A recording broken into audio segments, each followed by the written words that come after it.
Welcome back to Conversation to Close. This is Sean, and today we're going to be going over how to use the calculator in regards to a subject to deal. So, subject to deal, that means they have a mortgage, and you've hopefully explained it properly.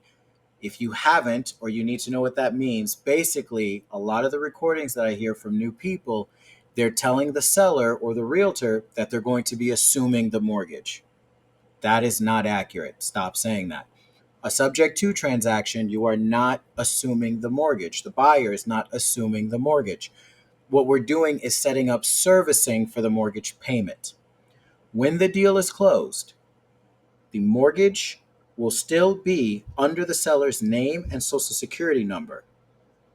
The only thing that we're doing is setting up servicing for the payment through the escrow company. Basically, what that means is when we get to the end of the transaction, right before closing, the escrow officer is going to reach out to the buyer and say, I need your bank account information, routing number, account number. Then that same escrow officer is going to reach out to the seller and say, I need your login information for your mortgage company. And what that escrow officer is going to do is going to take those two pieces of information and set up automatic payments to be drafted from the buyer's account the first of every month. And the reason why we have escrow do that is because for whatever reason, if that payment ever doesn't come through, insufficient funds, bad account, expired card, whatever the case is, escrow will be notified immediately, and then they will notify the seller. And if that payment isn't collected within the next 14 days for most states, some dates it's 30, then that starts the deed in lieu process where the property is taken from the buyer and given back to the seller. And that'll be a completely different video. So again, you are not assuming the mortgage. The buyer is not assuming the mortgage. We are servicing the mortgage payment, which is just a fancy way of saying we're going to make the payment for you, and we're going to have a third-party escrow company make sure that we make the payment for you.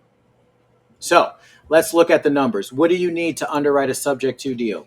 You need the mortgage balance. So for this example, let's say the mortgage balance is $180,000. We have a mortgage payment, or PITI, that stands for principal, interest, taxes, and insurance. Let's put that at $1,375. You also need to know what the interest rate is. If you're good, or if you get lucky, most of the subject twos that you're going to come across should be sub 5% interest rate. So let's go 3.5. That seems to be typical.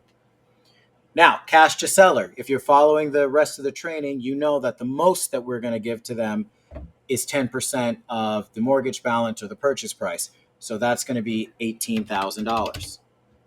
And then obviously our desired assignment fee, we want to try to make to at least 10.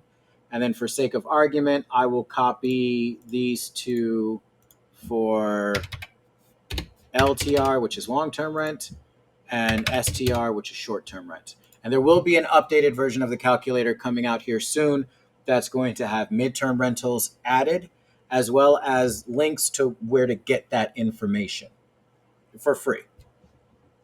So once you have this information filled out, all you do is click on the corresponding tab. In this case, it would be subject to.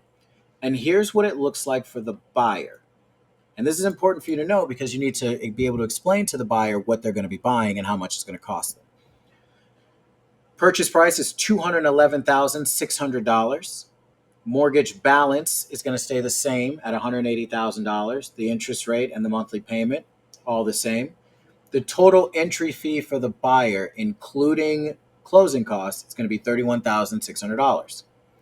Over here, I have the standard 10% in for the war chest. You may be thinking, Sean, I don't know where to get those numbers. Well, they're right here. If you need those numbers, they're right there. I always go with the minimum. Most investors, their war chest is 10%. Sean, what's a war chest? A war chest is what they pull out every single month or every single year, depending on how they have it structured, for when certain things come up. So they usually pull out 3% for when they have a vacancy. They pull out 5% for repairs and maintenance on the property. And then Cap X reserves is for when big things break, the roof, the foundation, the furnace, the boiler, things like that. So on this one, we're going to assume, like we always do, that there's no HOA. But remember, if there is, this is the yearly number. So if it's $100 a month, you're not putting 100 here. You're gonna put 1,200 because it's $100 every single month for a year. So here's what it looks like. In rent, the potential rent is $31,200 a year. Their war chest, they're going to be pulling out $3,120, 10%. No HOA.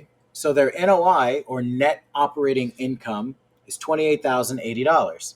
But you still need to subtract your debt. Debt always comes off at the end. So the PITI, or principal, interest, taxes, and insurance, for the year is $16,500. That's basically $1,375 times 12. So the cash flow that's left over, and here's what you really need to look at to determine if you have a good deal or not. What you're looking at is the cash flow and the cash on cash return.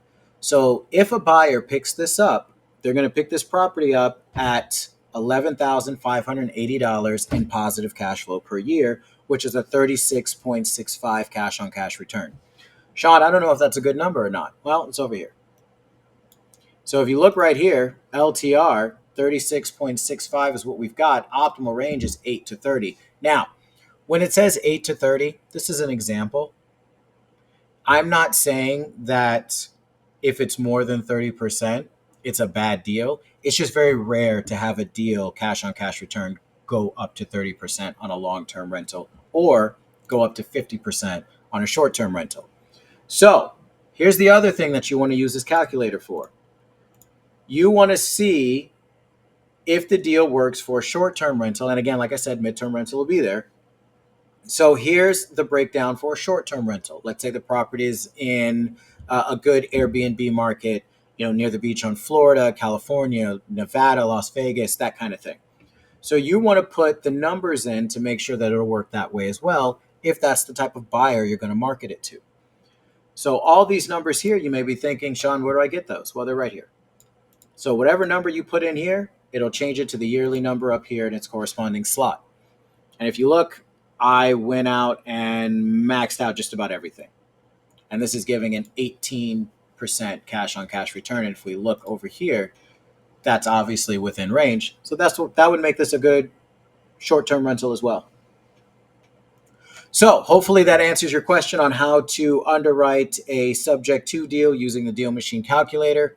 If you have any other questions, let me know below, and I hope you have a great day.